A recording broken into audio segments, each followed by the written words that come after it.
And I've watched her jump up on the couch and paw at you, or nudge you with her nose, saying, I want attention. Right. Each time that she does that, you give her attention. So that's what we're communicating and teaching her. If you want attention from the humans, nudge us, scratch at us, or paw at us, and then we will give you our attention. Now, if you have a child, and the child says, Mommy, I want chocolate cake. And you're just like, sweetheart, you can't have chocolate cake for breakfast. It's not good for you. But you give the child everything it wants every other time up till then. The one time you say no, the child has a meltdown because they become petulant and spoiled. And if they don't get what they want, petulance comes out. So if you have a dog that tells you what to do and you do it, you're validating you have more authority. You're the boss of me.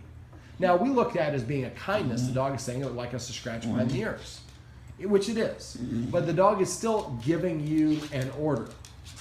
Now, I asked you earlier off camera, what rules does the dog have? And the dog really only has one rule: no peeing or pooping in the house.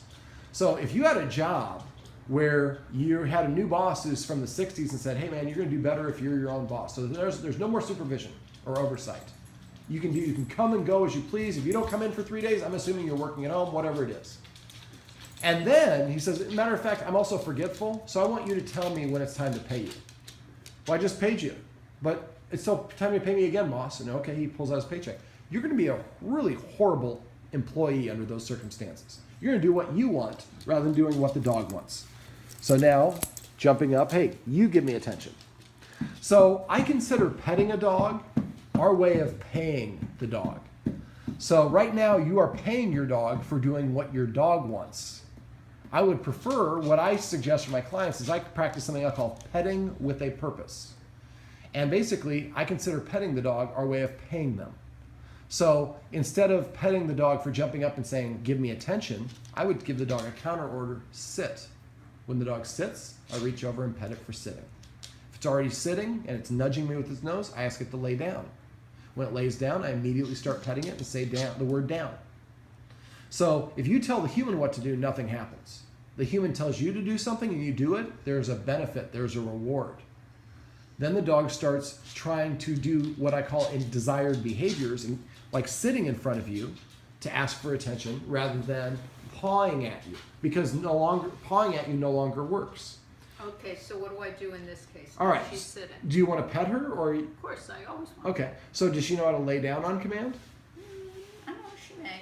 So ask her. Well, if she doesn't know that, then okay. Lay down. Lay down. Yentle. Lay down. Lay down. Come on. Lay down. Now you can't manipulate her. Oh, okay. Sit. Good. Now pet her. Now scratch her under her chin, and say sit. You're a good girl. Sit. All right. So let's talk about what you're saying. Lay. Well, that's okay. That was enough. So let's talk about that. A lot of people talk to their dog too much when they're conditioning or training their dog. Now, if you have a bad day and you come home and you're like, Yentle, I had a bad, can you believe that woman cut me off? And then when she almost hit me and I honked the horn, she flipped me off. Can you believe that she did that? Talking to a dog like that is very healthy, and that's different than what I'm talking about here. When you pet the dog, I only say the command word. I don't say good dog, good girl, Yentle. The more words we use, the more confusing it is for them.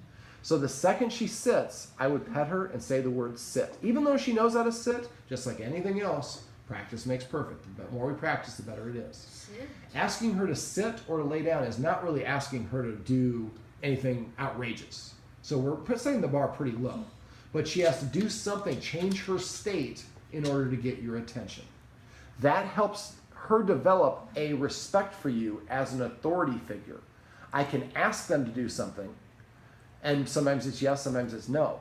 But if every time I tell them to do something and they do it, after a while, I get upset when they don't do what I want immediately. Sit. Sit. Sit. Sit. Now, I like to scratch a dog under its chin. When a dog is proud about what it's done, its nose is parallel to the ground or elevated. You've probably seen one of your dogs has a special toy or something, walk around, its nose in the air, feels really good about itself. I want them to feel good about doing things we want. So sit. I'll actually make it easier. Sit. Sit. So what I usually do, now she took it and went away. And I'll show you here. So I have a treat in my hand. Sit. Sit. Now I'm scratching under the chin to facilitate that nose up orientation because I want the dog to feel proud about the things I want it to do. In this case, sitting. Now, if we do that every time we give a treat, because we're not always going to give a treat, but if we do that every time we give a treat, then this tickle under the chin becomes the same thing as getting the treat because they're delivered at the same time. The association is complete. So then later on in life, you're just scratching her under her chin when she sits, and she associates it the same thing as getting a treat. Does that make sense? So there's two capacities for this, and I'm going to wrap this up because it's going to be a little bit longer video than I like to normally shoot. Number one, if the dog tells you what to do, you give the dog a counter order. And I would apply the same approach with all three dogs. Even though there's older dogs and they have some health issues, sitting and laying down, if they can both do both of those, it'll help them develop more respect for you as an authority figure. So if you notice each other petting the dog without the dog doing something, now if the dog's laying on your lap and you're doing that, that's different. But if the dog comes up to you and you just reach over and start petting instinctively, which a lot of us do, I would have you say paycheck to the other person. And that person immediately stops petting the dog and says sit or lay down. And then as soon as the dog does it, then you can go back to petting it. But try to pet under the chin if possible. Now the other way of doing it is, let's say that Gershwin, let's say Gershwin just came over to me and I didn't ask for him to come to me. But he came to me, and that's a desired behavior. So within 3 seconds of him coming to me, I can reach over and pet him and say, come. So even though I didn't ask him, it's still something I want, and I'm rewarding him for the action of coming and giving him a bonus for it. Or if you were to sit down, come just and sits next to you. You didn't ask him to. You reach over and just pet him for sitting.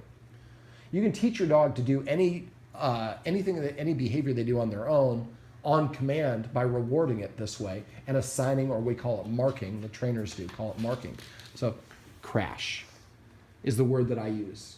I like to come up with fun command words. So the dog laid down, I say crash to lay down. So I immediately start petting him within that 3-second window, and I said crash.